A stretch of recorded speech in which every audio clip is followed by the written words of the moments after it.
Chapter 8. When Samuel grew old, he appointed his sons as Israel's leaders. The name of his firstborn was Joel, and the name of his second was Abijah, and they served at Beersheba. But his sons did not follow his ways. They turned aside after dishonest gain and accepted bribes and perverted justice. So all the elders of Israel gathered together and came to Samuel at Ramah.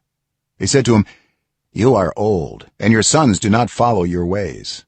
Now appoint a king to lead us, such as all the other nations have." But when they said, "Give us a king to lead us," this displeased Samuel. So he prayed to the Lord. And the Lord told him, "Listen to all that the people are saying to you.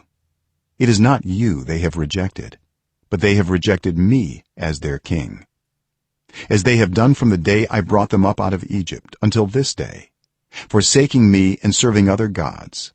So they are doing to you.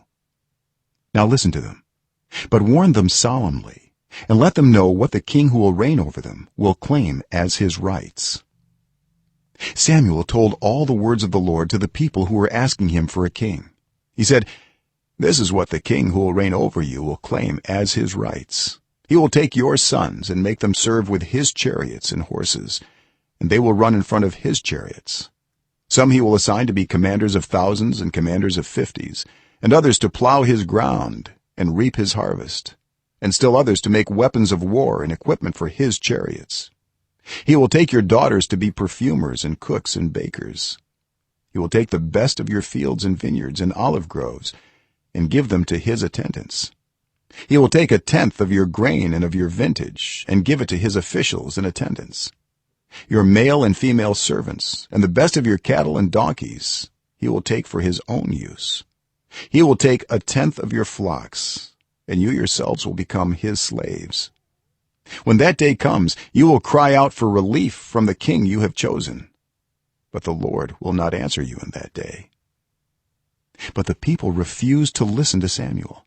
"No," they said, "we want a king over us. Then we will be like all the other nations, with a king to lead us and to go out before us and fight our battles." When Samuel heard all that the people said, he repeated it before the Lord. The Lord answered, "Listen to them and give them a king." Then Samuel said to the Israelites, "Everyone, go back to your own town."